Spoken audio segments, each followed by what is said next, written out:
লোকদের দুষ্টামির প্রতিবাদ করি, আমার পিছনে এখন লেগে গেছে। যুবকদের হাতে অপমানজনক বেকার ভাতা তুলে দিব না। ইস্তাফার থেকে বিজয়ের আওয়াজ শুরু হয়েছে সারা বাংলায়। আলহামদুলিল্লাহ, এখন মুক্তির পক্ষে গণজোয়ার শুরু হয়েছে।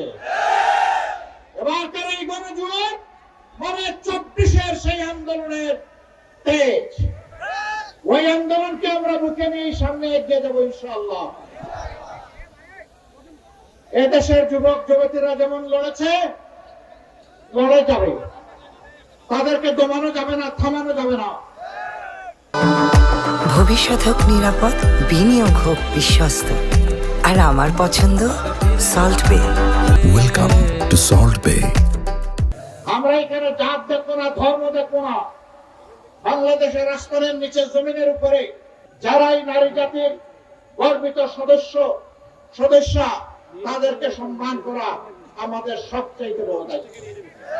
এই দায়িত্ব ইনশাআল্লাহ আমরা পালন করব। আমি ওই সমস্ত দুষ্ট লোকদের দুষ্টামির প্রতিবাদ করি, আমার পিছনে এখন লেগে গেছে। আপনারা দেখছেন না, 4 দিন আগে আমার এক্সআইডি হ্যাক করে যা তা এখান থেকে চালাই দিছে। আর এমনি একটা দল ঝাঁপাইয়া পড়ছে, তাই রে নাই রে নাই রে বলে গান শুরু করছে। লজ্জা এদের চুমুকুচিতে গাইল বটে, এদের বড় বড় মাথাগুলো একই গান গাওয়া শুরু করে দিল। কাণ্ডজ্ঞান কোথায়? আলহামদুলিল্লাহ, আমাদের সাইবার টিম ওদেরকে শক্তভাবে কব্জা করে ধরে ফেলেছে। আপনারা দেখেছেন ইতিমধ্যে মেইন কালপ্রিট, যে তাকে গতকাল পুলিশ গ্রেফতার করেছে।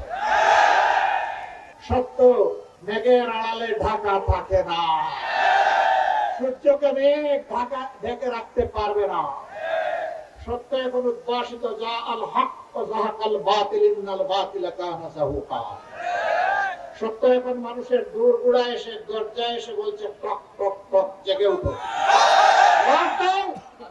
সামনে এগিয়ে যাও, পিছনে তাকানোর কোনো সময় নেই, পিছন নিয়ে কামড়া কামড়ি নাই, জাতিকে বিভক্ত করা নাই।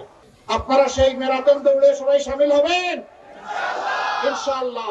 যুবকরা, আমি আগেও বলেছি, এখনো বলছি, যুবকদের হাতে অপমানজনক বেকার ভাতা তুলে দিব না।